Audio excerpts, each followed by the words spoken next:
Hi y'all, welcome to today's mini lecture. Today we're going to be covering developing our main ideas. And I think before we jump into this, it's important to kind of note where we are in the process of writing our speech. So here you can see this is the order of events that we need to go through as we are creating, developing, and presenting our speech. We first need to analyze our audience. Then we need to determine what is our purpose, our general purpose and our specific purpose. Then once we know those, we can think about our topic. What are we going to be speaking about? Then we develop our thesis, the one-sentence summary of our speech that includes our topic and preview of our main points.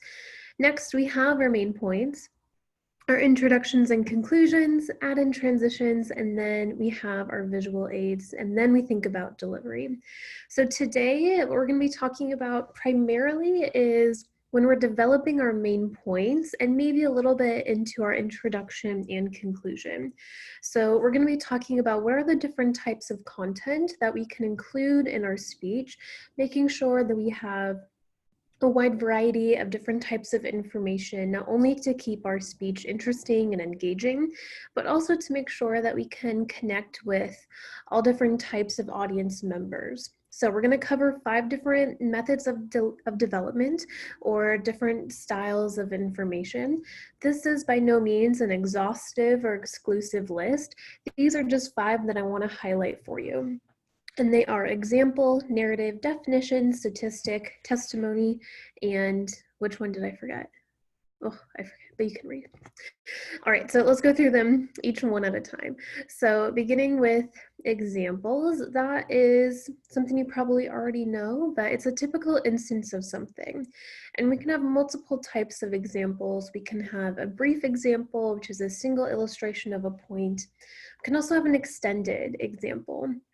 And that is just providing a little bit more details and more information using an extended illustration or an extended typical instance of something. Our examples can be real, they can be factual, they can be personal, they can be something that's happened to someone else, or they can be hypothetical, where we are supposing or predicting what may happen. The next one that we have is narratives, and this is stories. This is just telling a story in our speech, and doing so by having a narrative or a story arc, and we're telling a chain of events. So we are telling a story that includes the narrative elements of character. There should be characters involved. There should be some sort of conflict, and there should be some sort of resolution. Just as with examples, we can have brief or extended narratives. We can also have real or hypothetical stories. For definitions, definitions can be helpful for 2 different fronts. Obviously, giving a definition is explaining what a word or a term means, providing a definition. And it's helpful when you're using terms that your audience may not know. So defining complex or foreign words. If you're using a term or a word or a phrase, and you're not sure everyone in your audience has heard of it, is familiar with it, knows how to define it, then you should provide a definition in your speech. But this is also helpful, providing a definition, for offering a new definition on words that your audience has already heard. So if we think back to one of the first days of class, we went over communication and what that means, specifically a definition for communication. Now, I am willing to bet a good amount of money that most, if not all of you, have heard the word communication before taking this course. However, I still provided a definition because I wanted to highlight certain things about that definition, that it's an ongoing process, that the goal is meaning, making and creating and negotiating, and we do so through verbal and nonverbal interactional symbolic practices. So I provided a new definition on a familiar word to make sure that we're all on the same page and to highlight specific aspects of that word. Another type of information that we can include in our speech are testimonies. And so these are firsthand findings, eyewitness accounts, opinions, perspectives. It can be a wide range of things. So there's 3 different types of testimonies that we can include. The first is expert testimony. So these are trained professionals in their industry, and you are getting their testimony about the subject in which they are trained in. You can also have lay testimony, and these are non-experts, but people who have firsthand account of what they are talking about. And then lastly, you can have personal testimony, which is your own opinions and your own findings and your own perspective. So for example, let's say that we're giving a speech about breast cancer awareness and how often you should be tested and what are the different treatments. So if you are quoting an oncologist, a doctor who specializes in cancer, their testimony, their opinion would be an expert testimony because you're asking them about something, you're getting their opinion on the field in which they are an expert in. But let's say that your aunt was diagnosed with breast cancer, and so you want to get her opinion and her perspective of what was it like to be diagnosed with breast cancer and to go through that process. That would be lay testimony, assuming your aunt is not also an oncologist.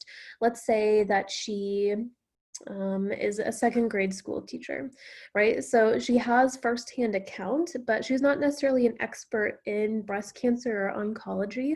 So she would be a lay testimony. And then lastly, let's say that while your aunt was going through this, you were helping her and you were helping take care of her and driving her to her chemo sessions. Here, that would be your personal testimony, your own perspective, your own opinion.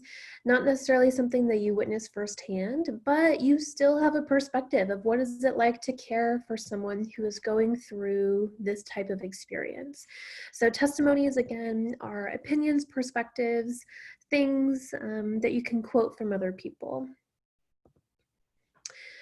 And then we have statistics. So up until now, all the types of information that I have covered has been more qualitative, meaning that it's more story-based, it's more text-based, it's more word-based. Statistics is providing the counterbalance for that. So it's more quantified numerical evidence that summarizes, compares, and or predicts. So you can use numbers and statistics to show trend frequencies, to offer percentages, right? Maybe you want to say 80% of college students don't get the recommended amount of sleep each night. And you can also give averages in that. So this is helpful for your science, mathematical, more STEM-based audience members that are really going to respond well to numerical evidence, to facts, to studies, all of those kinds of things. So just some final words before you kind of continue on with the module. You want to have a well-balanced speech that has all of these different types of information on them. You should not just be using statistics because you're going to miss out on lots of different information and you're not going to connect with everyone in your audience. You also don't want to just tell a speech and only tell stories because again, you're missing out on lots of information and not connecting with everyone. So in all of our speeches, we should have a nice blend of all of these different types of information. It should feel balanced, it should feel well-rounded and well-developed. And for your speeches, this is what I'm going to be looking out for, especially in the body of your speech and your main points.